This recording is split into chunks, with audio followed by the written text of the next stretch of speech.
Welcome to The Explainer. Today, we're going to tackle one of the very first challenges you face in data analysis. How do you take a messy pile of numbers and find one single value to represent the whole thing? We're starting right at the foundation. So let's just dive right in. Imagine you're looking at the number of kids in 9 different houses on a street. You get this list of numbers, and just staring at it, it's a jumble, right? It doesn't really tell you a clear story on its own. And that, right there, is a fundamental question in data science. We need a way to boil down all this complexity into something simple, something we can actually grasp. And that is exactly what statistics is built to do. Here's our game plan for today. We're going to start with a framework called statistical moments.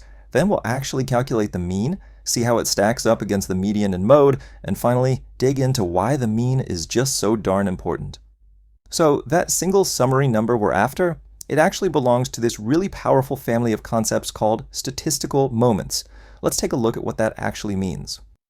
You know, you can think of statistical moments as a way to understand the personality of your data.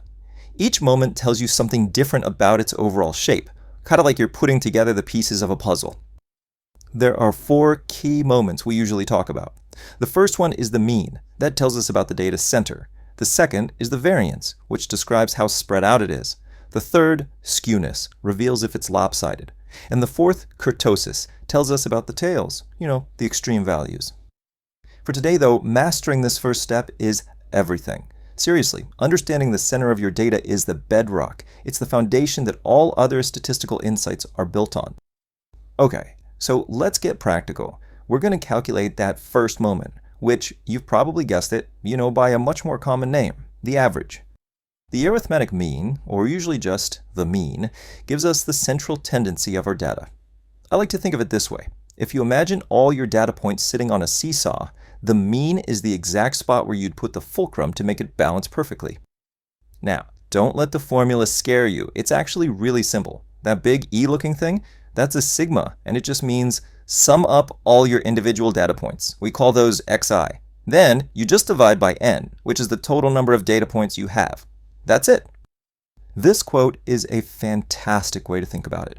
Imagine you took all the kids from all 9 houses, put them in one big group, and then divided them up evenly among the houses. The number of kids each house would get, well, that's the mean. It's the fair share. So let's apply this to our data. We add up all the children, right? That gives us a total of 10. We divide that by the 9 houses, which is our n, and bam, we get a mean of 1.11 children per house. But here's the thing. Is the mean always the best number to use? Not always. It has a couple of rivals, and honestly, the best choice really depends on the shape of your data. So first up, there's the median. If you just line up all your values from smallest to largest, the median is the number smack dab in the middle. For our data, that's the number 1. Then you've got the mode, which is even simpler. It's just the value that pops up the most often. In our case, that's 0. Okay. This is where things get really interesting. What happens when you have outliers? These really extreme values that don't quite fit in with the rest? This is where the mean can sometimes get you into a bit of trouble. And here's the key difference between them.